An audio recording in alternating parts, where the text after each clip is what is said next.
से टॉपिक है मुख्य अपक्रियाओं के बारे में। आज आपको हम मुख्य अपक्रियाएं करवाएंगे कुछ। तो पहली अपक्रिया का जो नाम है वो है एल्डोल संघनन। ये लिखा है आपका मुख्य अपक्रियाएं, ठीक है। इस मुख्य अपक्रियाओं में हम आपको पहले एल्डोल संघनन के बारे में समझाएंगे कि एल्डोल संघनन जो अपक्रिया होती है वो बहुत बार पूछी भी की थी। 2024 के एग्जाम में भी ये आई थी। बात करते हैं एल्डोल संघनन की। तो एल्डोल संघनन में क्या करना होता है, आपको एस्टेरॉयड के यानी कि प्राथमिक एल्डिहाइड के 2 अणु लेना पड़ता है। प्राथमिक के अंदर आप एस्टेरॉयड ले सकते हो, ठीक है। ये आपका एस्टेरॉयड है। एस्टेरॉयड को हम ऐसे भी ले सकते हैं HCH2CHO। जो ये है वो ये है CH3CHO, यहाँ पर भी CH2 और ये H CH3 हो गया CHO। इसके 2 अणु लेना पड़ता है और उपस्थिति लेनी पड़ती है सोडियम हाइड्रोक्साइड की, ठीक है। और इनको आपस में जोड़ा जाता है। एल्डोल संघनन का मतलब होता है दोनों को संघनन कराना, जोड़ना। इनको आपस में जोड़ोगे तो बनेगा क्या, CH3CH और ये OH आपस में जुड़ जाता है। ये OH हो गया और ये CH2CH3। तो इसका नाम होता है एल्डोल। क्या नाम होता है इसका, एल्डोल। और इस पूरी क्रिया कहते हैं एल्डोल संघनन। अब समझना इसकी परिभाषा आप कैसे लिखोगे। इसकी अगर परिभाषा आ जाएगी तो आप कैसे लिखोगे, समझना बड़ी गौर से। सोडियम हाइड्रोक्साइड की उपस्थिति में जब प्राथमिक एल्डिहाइड के 2 अणु या कह सकते हैं जब एस्टेरॉयड के 2 अणु आपस में संघनित होकर एल्डोल बनाते हैं तो उस क्रिया को हम एल्डोल संघनन कहते हैं। शायद आपको समझ में आया होगा एल्डोल संघनन। परिभाषा आपको यही लिखना है। सोडियम हाइड्रोक्साइड की उपस्थिति में एस्टेरॉयड के 2 अणु या प्राथमिक एल्डिहाइड के 2 अणु आपस में संयोजित होकर या आपस में संघनित होकर एल्डोल देते हैं या एल्डोल प्राप्त करते हैं तो उस क्रिया को हम एल्डोल संघनन कहते हैं। अब अगली जो क्रिया है उसका नाम है सिमेट।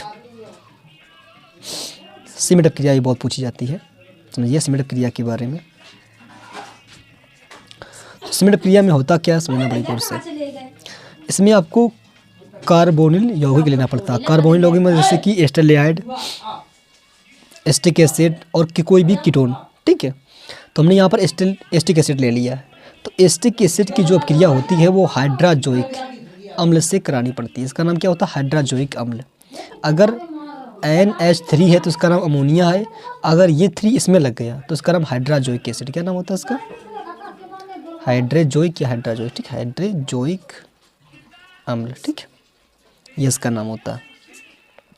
इसकी जब आपस में क्रिया कराई जाती है तो होता क्या, समझना पड़ेगा गौर से। ये हमारा लिखा मेथिल, देखिए एथिल, सॉरी CH3, तो CH3 यहाँ पर धर देना है आपको।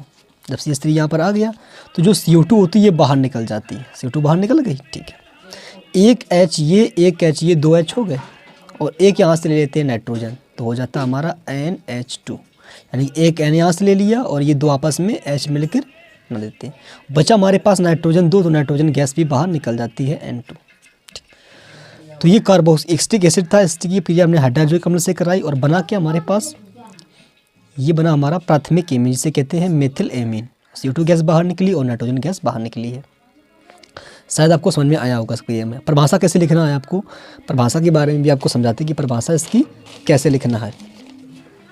सिमेट क्रिया में जो उपस्थिति होती है वो होती है शांत सल्फ्यूरिक अम्ल की, H2SO4 इसकी उपस्थिति होती है। शांत सल्फ्यूरिक अम्ल की उपस्थिति में जब एस्टिक अम्ल हाइड्राजोइक अम्ल के साथ क्रिया करके प्राथमिक एमीन देता है या मेथिल एमीन देता है तो उस क्रिया को हम सिमेट क्रिया कहते हैं। इसमें हम 3 यौगिक ले सकते हैं, एस्टिक एसिड भी ले सकते हैं, एस्टेरॉयड भी ले सकते हैं और कोई भी कीटोन जैसे किसे कह सकते हैं मेथिल डाइमेथिल कीटोन भी ले सकते हैं। लेकिन हमने आपको एक क्रिया से समझाया है तो शायद आपको समझ में आया होगा। Thank you for watching this video.